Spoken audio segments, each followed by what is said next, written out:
কৃষক জাকির হোসেন রাজা বলে ডাক দিলে এভাবেই সাড়া দেয় হাঁসটি। এমনকি এলাকার চায়ের দোকানে চা খায় মনিব জাকির হোসেনের সাথে। পড়াশোনা করবা? আচ্ছা ঠিক আছে। রাজা হাঁসটি বর্তমানে ক্লাস 3-তে পড়ে। ঠিকমতো পড়াশোনা শেষ করলে বিশ্ববিদ্যালয়ে পড়ানোর ইচ্ছা আছে হাঁসটিকে। পিরোজপুর জেলার নাজিরপুর উপজেলায় পূর্বযুগিয়া গ্রামে কৃষক ও দিনমজুর জাকির হোসেন যেখানেই যাবে রাজা হাঁসটি তার সাথে সাথে যাবে। এই হাঁসটাই ডাকলে চলে আসে না? তাই আমরা ছুটে এলাম জাকির হোসেনের কাছে। তার কাছে শুনবো ও দেখব রাজা হাঁসের অদ্ভুত এই কর্মকাণ্ড। রাগ করছো না? আমি নাম রাখছি ওর রাজা।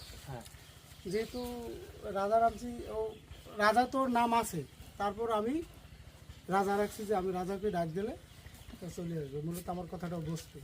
আমরা শুনছি যে ও নাকি চা খায়। তারপর স্কুলেও ক্লাসে যাইয়া ওই বাচ্চাদের সাথে ঘুরে ফিরে আবার চলে আসে। মানে ওরা প্রাইমারি স্কুলে ভর্তি করাইছে? হ্যাঁ, ও ছোট থেকেই। হ্যাঁ। তো ওদের ওই বাচ্চাদের সাথে খেলাধুলো করে, তারপর বাচ্চাদের সাথে চলে। বিশেষ করে আবার আমি যাই যখন, তখন ওই ক্লাসে যাই, ও যায়। স্কুলের বিষয়টা বলেন তো একটু। স্কুলের বিষয়টা হচ্ছে যে ও বাচ্চাদের সাথে ক্লাসে যাবে। ক্লাসে যাইয়া ও বেঞ্চের উপরে বসবে, বসে কত সময় ওর মতো দেখাশোনা করবে, আবার ডাক দিলে চলে আসবে। ওরা কি পড়াশোনা করতে পাঠান নাকি? পড়াশোনা মূল উদ্দেশ্য তো পড়াশোনা। আসলে ঠিক যে ওর পড়াশোনা কতটুকু করাইতে পারবো কি পারবো না, আশা আছে যে ওর পড়াশোনা করাবো আমি। এটা আমার বিশ্বাস যে ও যখন আমার